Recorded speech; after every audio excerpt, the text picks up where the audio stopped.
Assalamualaikum warahmatullahi ta'ala wabarakatuh, and good day to all of you, especially to our instructor. So first of all, I would like to introduce myself. I am Naimin As Adris, and this is the continuation of Citizens Report. And my topic today is all about the chapter 5, the trends and issues in teaching gifted and talented learners. The first is trends and issues in teaching gifted and talented learners. Okay, so can a learner be both gifted and coupled with a learning disability? Giftedness comes in different variations. Okay, so pwede ba maging gifted ang isang learner pero at the same time may learning disability? Okay, so the answer is oo, possible siya kasi ang giftedness is may iba't ibang levels. May mga bata na may mataas na IQ at may extraordinary skills sila. Pero may iba din na kahit mataas ang IQ nila is may kasabay na disability. Pag sinabi natin kasi ng giftedness or gifted is ito yung mga taong PWD. Pero meron silang skills kahit may kapansanan. Person with disabilities and talented learners. Kasi ang problema dito is kadalasan mas nakikita ng teachers or ng society yung disability kaysa sa talent ng mga bata. Kaya minsan hindi nabibigyan ng chance na ma-develop yung kanilang abilidad dahil natatabunan ng kanilang learning disability. So, ang tawag sa kanila ay yan yung twice exceptional learners or dual exceptionalities. Ibig sabihin, gifted sila pero may kasabay na kapansanan o learning disabilities. So, yun yung tinatawag na trends and issues in teaching gifted and talented learners. Let's proceed to the gifted with learning disabilities. So, let's talk about gifted with learning disabilities. Sa learning disabilities ito is mahirap ma-identify ang mga learners na ito kasi madalas napapabilang sila sa group ng may disabilities. So, sinasabi ng research dito is madalas yung mga gifted learners ay may mga kasamang learning disability na hindi agad nakikita. So, pinaka-common sign nito is hindi consistent ang performance. Minsan, sobrang galing nila sa isang subject.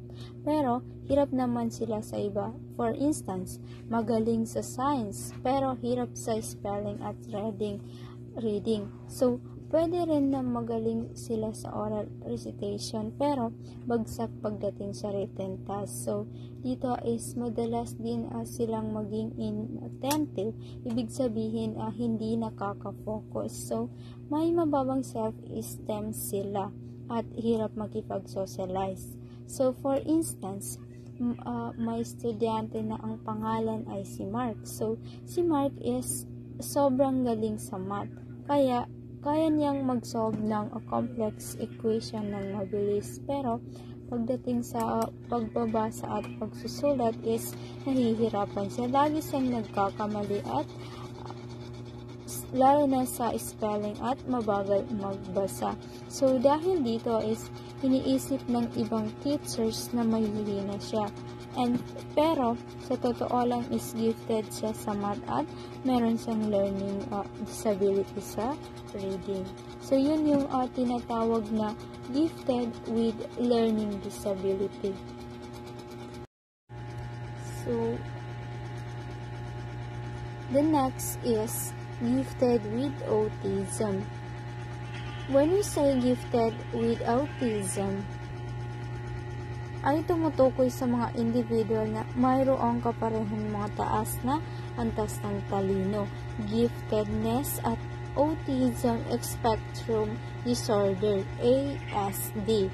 So, madalas silang tawaging twice exceptional dahil sa kanilang kakaibang combination ng mga kalakasan at kahinaan. So, for instance, sila yung mga batang sobrang tatalino or masasabi nating may angkin silang katalinuhan. Pero may disorder sila, meron silang kakaibang pakikipag-usap or something na meron sa ugali nila. So, kapag lumala ito is minsan pag umaabot na sa stage 3 ang kanilang disorder is parang nababaliw na sila. So, if you ask me a question about how it is important, so, is because para matulungan natin silang itama kasi hindi sila pareho sa mga normal na bata. They need a special treatment para magamit nila yung katalinuhan nila. So, this is the way kung paano natin sila matulungan. Kasi, first of all, as a future educator, we have to understand them, we have to support them, and also, we need to be present with them. So, yun yung gifted with autism. So, now, let us proceed to the gifted with ADHD.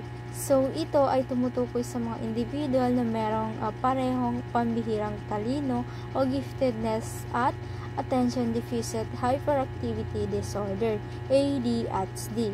So, when we say gifted is about to mataas na antas ng intellectual na kapasidad. So, ito yung malikhaing pag-iisip at kakayahan makapag-isip ng abstract. So, then the ADHD is ang neurodevelopmental disorder na nakakapekto sa attention, pagiging hyperactive at impulsivity. So, ito is napakahalaga na matukoy kung ang isang bata ay gifted, may ADHD o pareho.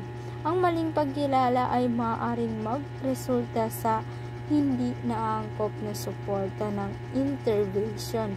So, sa pagtatapos ng aking report is nice kong bigyan din na ang pag-unawa at pagsuporta sa mga individual na giftedness with ADHD ay mahalagang upang matulungan silang maabot ang kanilang buong potential. So, let's talk about the Thomas Alva Edison naman. So, si Thomas is isa sa pinakamatalinong inventor from America. Kumbaga, he is just like a father of all. Bakit? Kasi, parang siya yung tatay ng lahat ng mga ginagamit natin ngayon. The bombilya, pelikula, and ponographo is mga ginagawa ni Thomas, which is isa sa pinaka napapakinabangan ng nakakarami sa atin. The first tier usually consists of quality or core instruction in the general education classroom where learners who have not met expected grade level benchmarks are considered for more intensive support and intervention. So, the first tier is ito yung regular classroom instruction na natatanggap ng lahat ng student. So, quality teaching o basic core instruction sa general education classroom. Unexpected na makaka-keep up ang karamihan ng bata dito. For example, sa isang graduate class. So, lahat ng bata tinuturuan ng basic multiplication at division sa math. Majority ng bata is naiintindihan agad. So, the tier 2 naman is ito yung para sa mga learners na nahuhuli kumpara sa mga classmates nila. So, still nasa general education classroom pero may mga small group support at mas nakakapokus sa pagtuturo. For example, may grade 5 estudyante sa grade 3 na hirap pa rin sa multiplication. Pero binigyan sila ng teacher ng 30 minutes small group tutoring session at araw-araw para mas matutukan ang mga batang yun. So, yun yung first tier. The next tier is para sa mga student na patuloy pa rin nahihirapan kahit may tier 2 intervention. Mas intensive at individualized instruction, minsan one-on-one. Then dito, pumapasok ang mga specialized support at sa ibang model ng RTI. Considered na itong special education level. So, yun yung mga first tier and second tier and third tier.